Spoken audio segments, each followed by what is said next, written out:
नमस्कार विद्यार्थी मित्रांनो, आपण अलंकार बघत होतो आणि अलंकारामध्ये आपण अनन्वय अलंकार व अपणहोती अलंकार बघितलेला होता.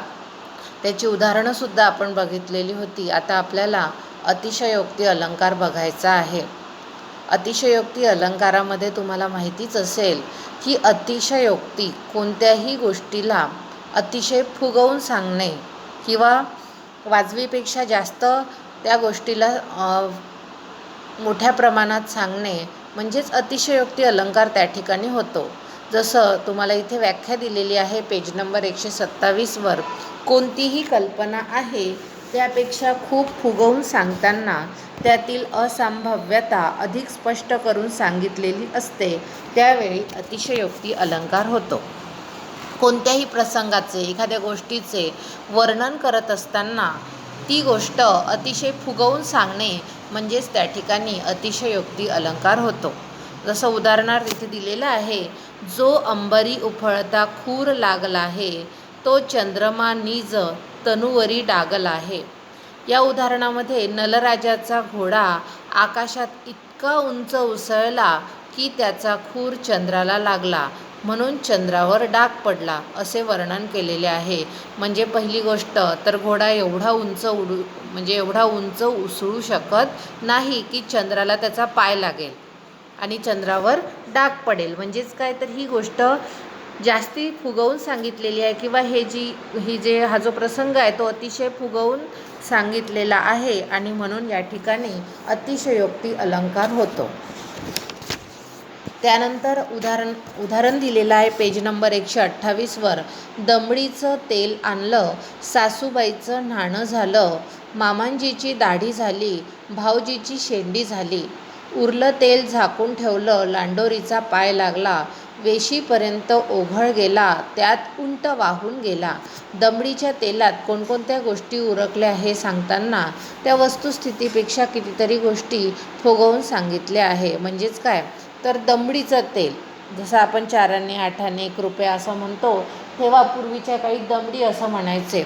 तर दमडीच्या तेलामध्ये काय काय गोष्टी घडून गेल्या हे सांगितलेलं आहे की त्यामध्ये त्या तेलामध्ये सासूबाईंनी आंघोळ केली, मामांजींनी दाढी केली, भाऊजींनी आपल्या शेंडीला लावलं, उरलं तेल जेव्हा झाकून ठेवलं तेव्हा लांडोरीचा पाय लागला आणि ते तेल कुठपर्यंत गेलं तर गावाच्या अगदी वेशीपर्यंत त्या तेलाचा ओघळ गेला आणि त्या ओघळामध्ये उंटसुद्धा वाहून गेला. म्हणजे एवढ्याशा तेलाचं एवढं अवाजवी असं वर्णन या ठिकाणी सांगितलेलं आहे. म्हणजे फुगवून ही गोष्ट सांगितलेली आहे, म्हणून या ठिकाणी अतिशयोक्ती अलंकार होतो. जसं आपल्याला आणखी एक उदाहरण की मुंगी उडाली आकाशी, तिने गिळले सूर्यासी. म्हणजे एकतर मुंगी काही आकाशात उडू शकत नाही आणि सूर्याजवळ जाणंच फार दूरची गोष्ट आहे आणि गिळणं तर शक्यच नाही, गिळणे तर शक्यच नाही. परंतु हे वर्ण इतकं फुगवून सांगितलेलं आहे की मुंगी उडाली आकाशी, तिने गिळले सूर्यासी. म्हणजे या ठिकाणी अतिशयोक्ती अलंकार होतो. त्यानंतर आपल्याला चौथा आणि शेवटचा अलंकार बघायचा आहे, तो म्हणजे अर्थांतरन्यास.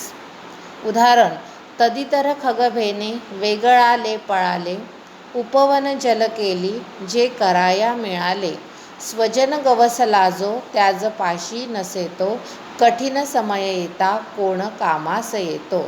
तर या ठिकाणी नलराजाने हंसाला पकडल्यानंतर बागेत जलक्रीडेसाठी जमलेले सर्व पक्षी घाबरून पळून गेले. त्याच्याजवळ कोणीच राहिलं नाही.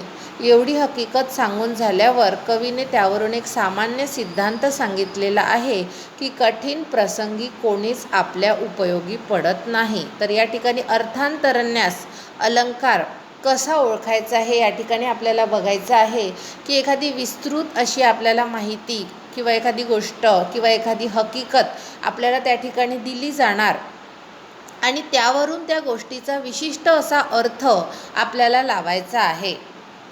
जसं उदाहरणार्थ इथे एक गोष्ट सांगितलेली आहे की नलराजाची गोष्ट सांगितलेली आहे, हंस पक्षाची गोष्ट सांगितलेली आहे आणि हंस पक्षी हा जलामध्ये किंवा तलावामध्ये जलक्रीडेसाठी तो क्रीडा करत होता आणि जेव्हा नलराजा आला आणि त्याने हंसाला पकडले तेव्हा त्याच्याजवळ असलेले इतर जे काही हंसपक्षी होते किंवा इतर सर्व पक्षी घाबरून पळून गेले. म्हणजेच काय, तर जेव्हा या या गोष्टीवरून आपल्याला काय तात्पर्य येतं हे आपल्याला या ठिकाणी अर्थांतरण्यास अलंकारामध्ये सांगायचं आहे की जेव्हा जेव्हा व्यक्तीवर कठीण प्रसंग येतो तेव्हा मात्र कोणीच उपयोगी पडत नाही. ही गोष्ट फक्त या पक्षापुरतीच मर्यादित नाही, तर व्यक्तीलासुद्धा माणसालासुद्धा ही गोष्ट लागू पडते की कठीण समय येता कोण कामास येतो. म्हणजे कठीण प्रसंगी कोणीच आपल्याला उपयोगी पडत नाही. तर अशा पद्धतीने या 4 ओळींमधून एकच तात्पर्य आपल्याला या ठिकाणी दिसून येतं. याचा जर आपण व्याख्या बघितली तर एका अर्थाचा समर्थक असा दुसरा अर्थ त्याच्या शेजारी ठेवणे म्हणजे एक विशिष्ट अर्थ दुसऱ्या व्यापक अर्थाकडे नेऊन ठेवणे म्हणजे अर्थांतरण्यास अलंकार होय. म्हणजेच काय, तर आपल्याला 4 ओळी दिलेल्या असतील आणि त्या 4 ओळींचं नेमकं तात्पर्य काय निघतं हे कुठेतरी आपल्याला त्या ठिकाणी त्या तात्पर्याचा बोध होतो, म्हणजे त्या ठिकाणी अर्थांतरण्यास अलंकार होतो. अजून एक उदाहरण आपण बघू. होई जरी संतत दुष्टसंग, न पावती सज्जन सत्वभंग, असोनिया सर्प सदा शरीरी, झाला नसे चंदन तो विषारी. काय म्हटलेलं इथे उदाहरणाचं आपल्याला स्पष्टीकरणसुद्धा दिलेलं आहे की सज्जन सतत जरी दुष्टाच्या संगतीत आले तरी सज्जनाची सात्विकता नष्ट होत नाही. हा विशेष सिद्धांत सांगितल्यानंतर एक निसर्गातलं एक सामान्य उदाहरणसुद्धा सांगितलेलं आहे. पहिल्या 2 ओळीमध्ये काय सांगितलेलं आहे, होई जरी संतत दुष्टसंग, न पावती सज्जन सत्वभंग. म्हणजे सज्जन व्यक्ती हा दुर्जन व्यक्तीच्या सहवासात जरी आला तरी तो दुर्जन होऊ शकत नाही किंवा त्याची सात्विकता नष्ट होत नाही. हा एक सिद्धांत या ठिकाणी सांगितलेला आहे. त्याचं एक उदाहरणसुद्धा दिलेलं आहे. असोनिया सर्प सदा शरीरी, झाला नसे चंदन तो विषारी. म्हणजेच काय, तर साप हा चंदनाच्या झाडावर सतत राहतो तरी पण चंदनाचे झाड मात्र विषारी बनत नाही. तर या ठिकाणी आपल्याला हे एक सामान्य उदाहरण आहे की साप हा चंदनाच्या झाडावर राहिला तरी चंदनाचे झाड विषारी बनत नाही. त्याच पद्धतीने सज्जन व्यक्ती हा दुष्ट व्यक्तीच्या संगतीत जरी राहिला तरी त्याची सात्विकता नष्ट होत नाही. त्यानंतर तुम्हाला पेज नंबर 128 आणि 129वर जी कृती दिलेली आहे ती कृती तुम्हाला वहीमध्ये सोडवून घ्यायची आहे. यामध्ये सुद्धा या कृतीमध्ये उदाहरणं दिलेली आहे की अलंकार ओळखा. त्या अलंकारामध्ये तुम्हाला अनन्वय अलंकार, अपणहुती अलंकार, अतिशयोक्ती अलंकार आणि अर्थांतरण्यास अलंकार ओळखायचा आहे आणि लिहून ठेवायचा आहे.